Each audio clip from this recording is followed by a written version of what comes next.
तो नमस्ते गाइस, मेरा नाम है आकाश। तो आज हम इस वीडियो में बिसफॉस्फोनेट्स देखने वाले हैं। ये पार्ट 3 है कैल्शियम फार्माकोलॉजी का और ये लास्ट पार्ट है।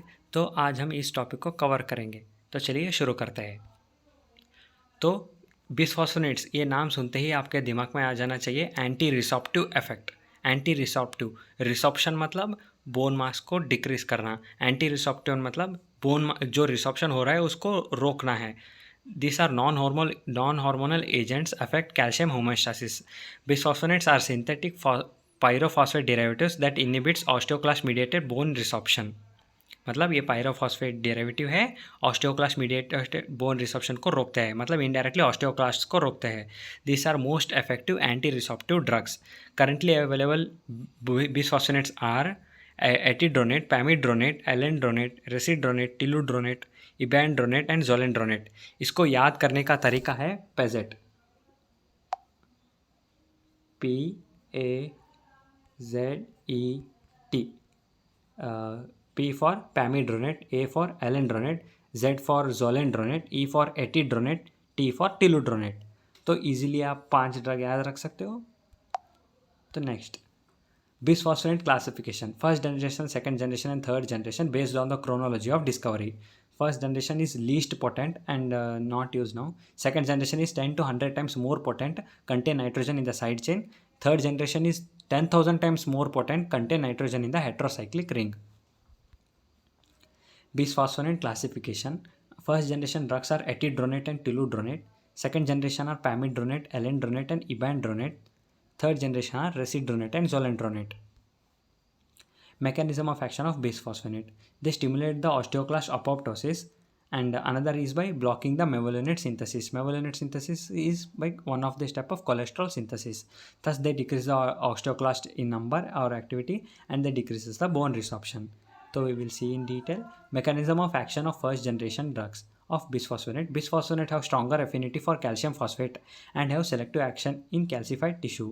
The two components of bone are protein matrix and solid mineral phase. तो अभी मैं एक्सप्लेन करूँगा। तो ऐसा बोन है, ये रफल ऑस्टियोक्लास्ट सेल्स, ये ऑस्टियोक्लास्ट सेल्स है। ऑस्टियोक्लास्ट सेल्स माने क्या? वो जो बोन रिसॉप्शन में हेल्प करते हो, मतलब बोन रिसॉप्ट करते हो, मतलब बोन को तोड़ते हो। तो हमने बिसफॉस्फोनेट्स दिया। बिसफॉस्फोनेट्स का एक्शन क्या है? Anti रिसॉप्टिव effect. बिसफॉस्फोनेट को कैल्शियम के प्रति बहुत ज़्यादा लगाव है। जहाँ पे कैल्शियम रहेगा वहाँ पे बिसफॉस्फोनेट जाएगा। जब ऑस्टियोक्लास्ट बोन को तोड़ता है तो वहाँ पे कैल्शियम की मात्रा बढ़ जाती है। तो कैल्शियम, बिसफॉस्फोनेट कैल्शियम से प्यार करता है तो यहीं पे आएगा और वो क्या करेगा, एक इन रफल्ड बॉर्डर, ये जो रफल्ड बॉर्डर क्रिएट हुआ है ना ऑस्टियोक्लास्ट सेल से, ये ऑस्टियोक्लास्ट सेल ने यहाँ पे रफल्ड बॉर्डर क्रिएट किया ना, ये बिसफॉस्फोनेट आके यहाँ पे ये अकोमुलेट हो जाएगा और इन ऑस्टियोक्लास्ट को अपोप्टोसिस कर देगा, जिसकी वजह से ऑस्टियोक्लास्ट मर जाएंगे। तो ऑस्टियोक्लास्ट मर गए तो बिसफॉस्फोनेट जीत गया। तो ये एक स्टोरी था, आप इससे अच्छी तरह से समझ सकते हो। Bisphosphonate localized in the acidic zone which is created at ruffled border of osteoclast. When osteoclast attached to the bone matrix during bone resorption, calcium released from the bone surface, the bisphosphonate are also released due to their high affinity and are internalized into osteoclast by endocytosis. तो ये osteoclast बिसफॉस्फोनेट को अपने अंदर खींच लेगा, जिससे osteoclast के apoptosis मतलब मर जाएंगे।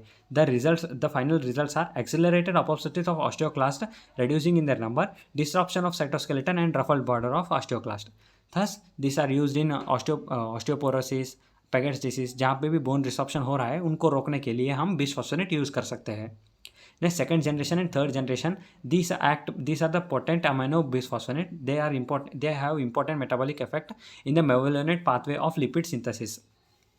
This inhibit prenylation of certain GTP binding proteins involved in cytoskeletal organization and vesicle movement. The net result here is inactivation of osteoclast, impaired vesicle fusion, and enhanced apoptosis. Note: interference with mevalonate pathway may also impart anti-tumor activity on body metastasis. Next, pharmacokinetics. Oral bisphosphonates are very poorly absorbed from the GIT, thus oral bioavailability is very poor. Thus they further decrease the absorption. These are alendronate, ibandronate and residronate. Next हम bisphosphonate को साल में एक बार injection में दे सकते हैं, जहाँ पे 50% इंजेक्टेड ड्रग बोन में कॉन्सेंट्रेटेड होकर रहेगा और बाकी 50% एक्सक्रीट हो जाएगा।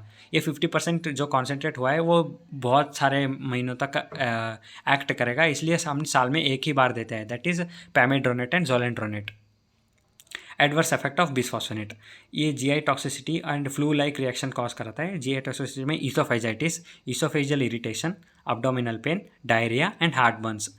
तो ईसोफेजाइटिस यहाँ पे बहुत सीवियर कॉम्प्लिकेशन है, इसलिए हम पेशेंट को एम्प्टी स्टमक बिस्फॉस्फोनेट देते हैं और 30 मिनट्स तक पेशेंट को खड़े होकर बैठने के लिए कहते हैं, जिससे ये ड्रग ईसोफेजस के कांटेक्ट में नहीं आएगा और पेशेंट को ईसोफेजाइटिस नहीं होगा। तो flu like reaction mostly with pamidronate, skin flushing and muscle ulcers is seen. Next, indications of bisphosphonate, हम बिस्फॉस्फोनेट को कहाँ कहाँ पे दे सकते हैं। First is osteoporosis condition, that is in post menopausal osteoporosis and steroid induced osteoporosis. Prevention and treatment, prevention concentration अलग अलग रहते हैं। Alendronate, ibandronate, risedronate are mainly used for Paget disease. तो मैंने पिछले वीडियो में पेजेट डिसीज़ क्या है, कैसे एक्ट करता है, सब एक्सप्लेन किया है, तो फिर भी इस वीडियो में थोड़ा बहुत बोलूँगा।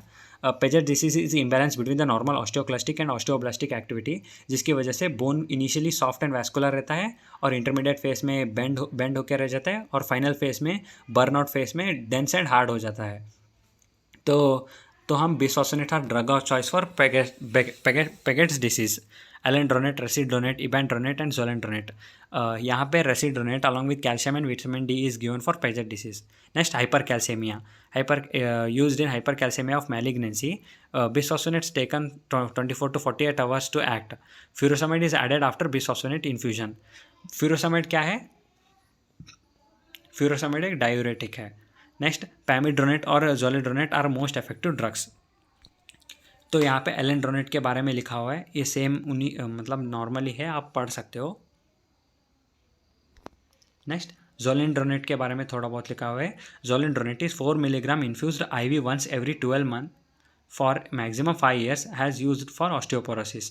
It is drug of choice for hypercalcemia condition and it is a 3rd generation bisphosphonate. तो गाइस, यहाँ पे हम पूरी तरह से कैल्शियम फार्माकोलॉजी कंप्लीट करते हैं। तो आप इस वीडियो से एक लाइन भी सीखते हो तो वीडियो को लाइक कर देना। तो बस आज मैं ज़्यादा सब्सक्राइबर नहीं बोलूँगा। चलिए, गुड नाइट, शुभ रात्रि, जय हिंद, जय भारत।